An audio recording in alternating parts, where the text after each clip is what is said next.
ഈശോ മിശിഹായ്ക്ക് സ്തുതിയായിരിക്കട്ടെ. പ്രിയ സഹോദര സഹോദരി, നിനക്ക് നല്ല ഒരു ദിവസം നേരെയാണ്.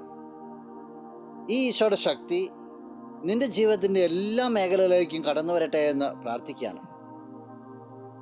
ഈശോയുടെ ഈ ലോകത്തിൻ്റെ ജീവിതത്തിൻ്റെ അവസാനം വചനം ഇങ്ങനെയാണ് പറയുക. വിശുദ്ധ യോഹന്നാൻ അറിയിച്ച സുവിശേഷം 19-ാം അധ്യായം 30-ാം തിരുവചനം.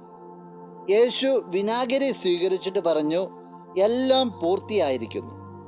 അവൻ തല ചായ്ച്ച് ആത്മാവിനെ സമർപ്പിച്ചു. ഈശോ പറയാണ്, എല്ലാം പൂർത്തിയായിരിക്കുന്നു. എന്താ പൂർത്തിയായത്?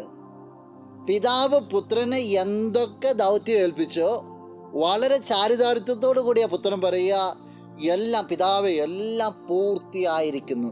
ഞാൻ നിന്റെ ഹിതം പൂർണ്ണമായിട്ട് ഈ ഭൂമിയിൽ നിറവേറ്റിയിട്ടുണ്ട്. അവർ ചാരിതാർത്ഥ്യത്തോട് ഈശോ മരിച്ചത്. ജീവിതത്തിലേക്ക് നീയും ഒന്ന് തിരിഞ്ഞു നോക്കേണ്ടതായിട്ടുണ്ട്.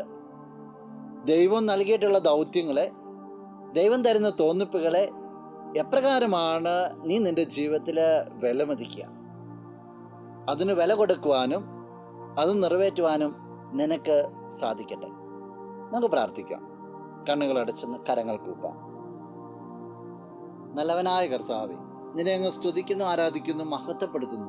ഞങ്ങളുടെ മധ്യയുള്ള നിന്റെ സാന്നിധ്യത്തിന് പ്രത്യേകമായിട്ട് നന്ദി പറയുകയാണ്. ഈശോ ഈ വ്യക്തിയെ അനുഗ്രഹിക്കണമെന്ന് പ്രാർത്ഥിക്കുന്നു. നീ നൽകുന്ന കൽപ്പനകൾ നിന്റെ ഹിതത്തിന് ജീവൻ നൽകുവാനായിട്ട്, ആ ഹിതത്തെ മുൻനിർത്തി ജീവിതത്തെ ക്രമീകരിക്കുവാനായിട്ട് ഈ വ്യക്തിയെ നീ സഹായിക്കണമേ, ഇപ്പോഴും എപ്പോഴും എന്നേക്കും. ആമേൻ.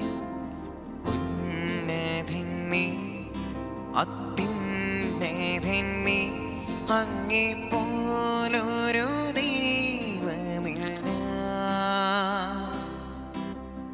ഉന്നതൻ നീ, അത്യുന്നതൻ നീ, അങ്ങേ പോലൊരു ദൈവമില്ല. അത്ഭുതവാ, അതിശയവാ, നീ മാത്രമേ ദൈവമേ.